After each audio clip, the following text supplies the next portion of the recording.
प्रिय दर्शकों, एक बार फिर आपका स्वागत है हमारी यूट्यूब चैनल प्राचीन ज्ञान सच्चा ज्ञान में।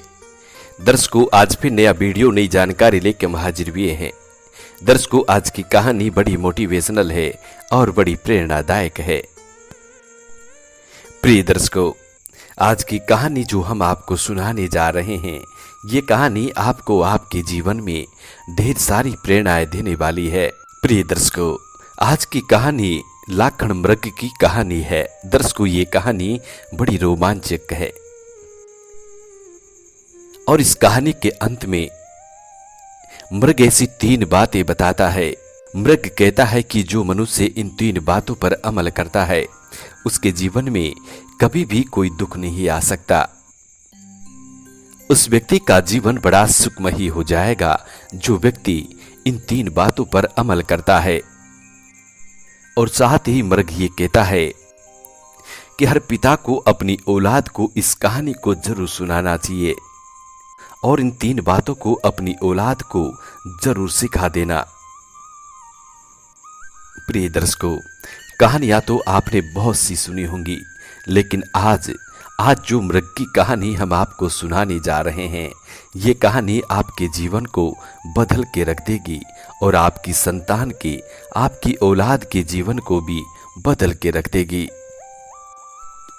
दोस्तों, वीडियो शुरू करने से पहले जो लोग हमसे नए जुड़े हैं, वो लोग हमारे चैनल को सब्सक्राइब करें, बेल आइकन ऑन करें, अच्छे कमेंट किया करें ताकि हर आने वाले वीडियो का नोटिफिकेशन सबसे पहले आपको मिले और आप उसका फायदा उठा सकें। शुरू करते हैं दर्शकों आज की प्यारी सी पावन पवित्र कहानी। प्रिय दर्शकों, कई हजारों वर्ष पहले मगध जनपद नामक एक नगर हुआ करता था। उसी के पास बहुत घना जंगल था। उस जंगल में 1000 हिरण का समूह रहा करता था और उन्हीं हिरणों के समूह में एक हिरण का राजा भी था। प्रिय दर्शकों, हिरणों के राजा के 2 पुत्र थे, जिनमें से एक का नाम था लाखन और दूसरे का नाम था काला। प्रिय दर्शकों, जब हिरणों का राजा बहुत बूढ़ा हो जाता है, तब उसको एक चिंता सताने लगती है, किसको उत्तराधिकारी बनाया जाए। प्रिय दोस्तों, हिरणों का राजा काफी सोच विचार करता है, काफी मंथन करता है और अंत में एक निर्णय तक पहुंचता है। सोचने लगता है कि दोनों ही मेरी संतान हैं, लक्का और काला दोनों ही मेरी संतान हैं, दोनों ही मेरे पुत्र हैं। क्यों ना मैं दोनों को उत्तराधिकारी घोषित करूं। प्रिय दर्शकों, हिरणों का राजा बड़ा बुद्धिमान था, बहुत ही समझदार था।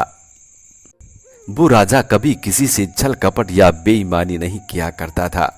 इसलिए अब वो हिरणों का राजा अपने दोनों संतानों को, अपने दोनों पुत्रों को उत्तराधिकारी बनाने का निर्णय लेता है। प्रिय दर्शकों, तो अब वो हिरणों का राजा अपने दोनों बेटों को अपने पास बुलाता है और दोनों को अपना उत्तराधिकारी घोषित कर देता है। प्रिय दर्शकों, राजा के दोनों पुत्रों के हिस्से में 500 हिरण आए थे। प्रिय दर्शकों, अब राजा के दोनों पुत्र लक्खन मृग और काला मृग दोनों अपने अपने राज्य को अच्छी तरह संभालने लगे, अच्छी तरह से अपनी प्रजा की देखरेख करने लगे। उनका जीवन सुखमयी गुजर रहा था। प्रिय दोस्तों, उनके उत्तराधिकारी बनने के कुछ वर्षों बाद मगधवासियों के लिए खेतों में लगी फसल काटने का समय आ जाता है।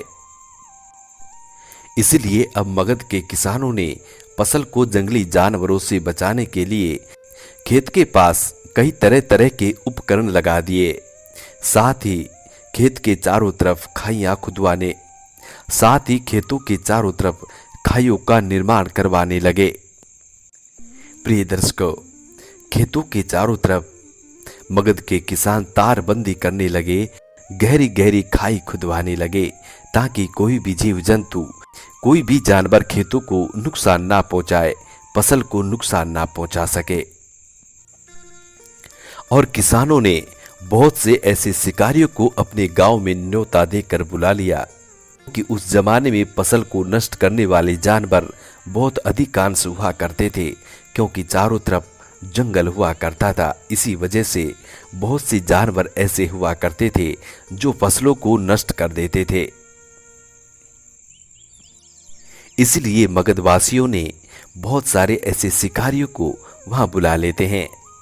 प्रिय दर्शकों, अब इन सारी बातों की जानकारी मिलते ही हिरणों के राजा ने अपने दोनों बेटों को अपने पास बुलाया और अपने दोनों पुत्रों से कहा कि तुम दोनों अपने अपने समूह को लेकर सुरक्षित किसी पहाड़ी इलाके में जाओ, क्योंकि अगर तुम यहां मगध में रहोगे तो शिकारियों के हाथों मारे जाओगे। इसलिए अपने अपने समूह को लेकर पहाड़ी पर चले जाओ, वहां पर तुम सुरक्षित रहोगे और तुम्हारा समूह भी सुरक्षित रहेगा, तुम्हारी प्रजा भी सुरक्षित रहेगी। प्रिय दर्शकों, सभी हिरणों का भूतपूर्व राजा इस बात को अपने पुत्रों से कहता है।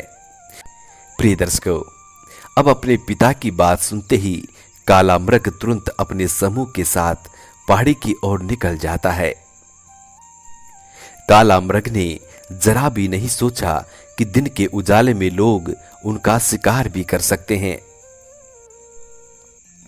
काला मृग बगैर सोचे समझे अपने संपूर्ण समूह को लेकर और पहाड़ी की तरफ दिन के उजाले में रवाना हो जाता है। प्रिय दर्शकों, और असल में ऐसा ही हुआ। रास्ते में कई हिरण शिकारियों ने उनका शिकार कर लिया। रास्ते में कई हिरण शिकारियों का वो लोग शिकार बन गए। प्रिय दर्शकों, वही दूसरा लखन बुद्धिमान मृग था, इसलिए उसने अपने साथियों के साथ रात के अंधेरे में पहाड़ी की ओर निकलने का फैसला लिया। दर्शकों, जब संध्या का वक्त होता है, चारों तरफ अंधेरा हो जाता है, मध्य रात्रि हो जाती है, तो अब लाखन बुद्धिमान मृग अपने समूह को लेकर पहाड़ी की ओर निकलता है और बड़े आराम से सुरक्षित पहाड़ी पर पहुंच जाता है। प्रिय दर्शकों, उधर काला मृग के सभी समूह के लोग मारे जा चुके थे। सिर्फ काला मृग बचा हुआ था, जो कि भागता हुआ, दौड़ता हुआ, हाँफता हुआ पहाड़ी पर पहुंच जाता है।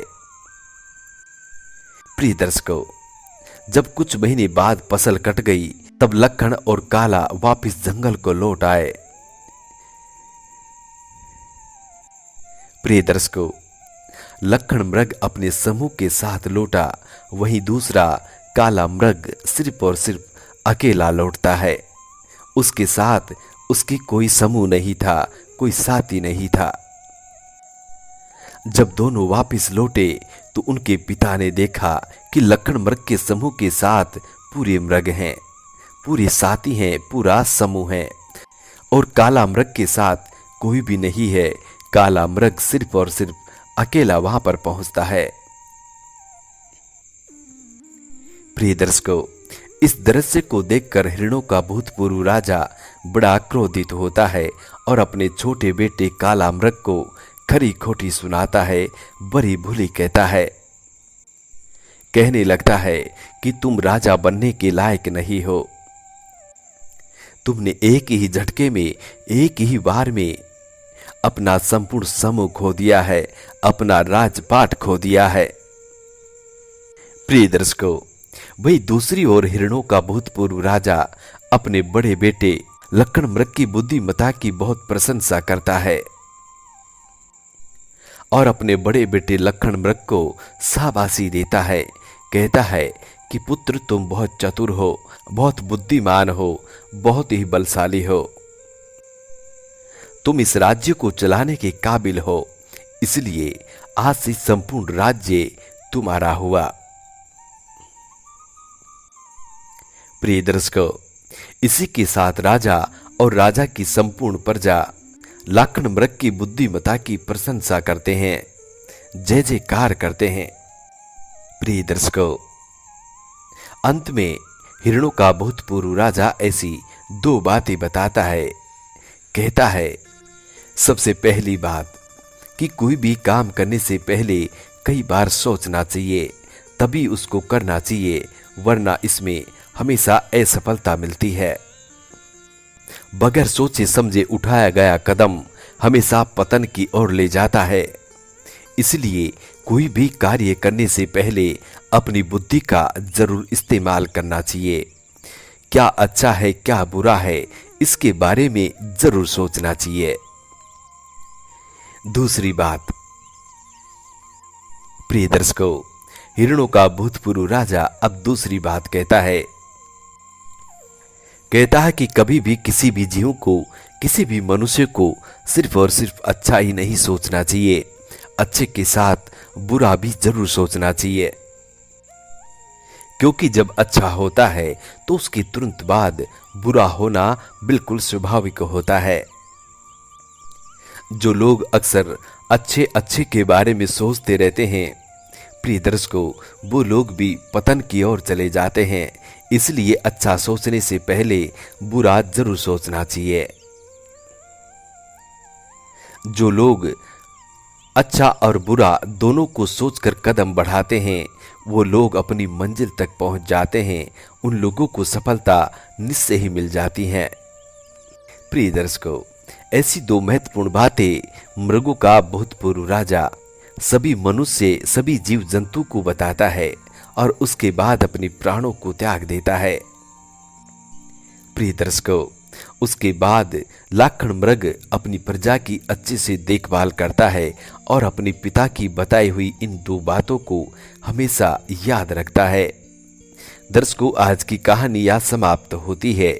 आशा करते हैं कि आज की ये कहानी आप लोगों को बेहद पसंद आई होगी और मृग की बताई हुई इन दो बातों को आप जरूर याद रखेंगे और इन पर जरूर अमल करते रहेंगे। मिलते हैं दोस्तों आने वाले नेक्स्ट वीडियो में। तब तक अपना ख्याल रखें। जी नमस्कार, धन्यवाद।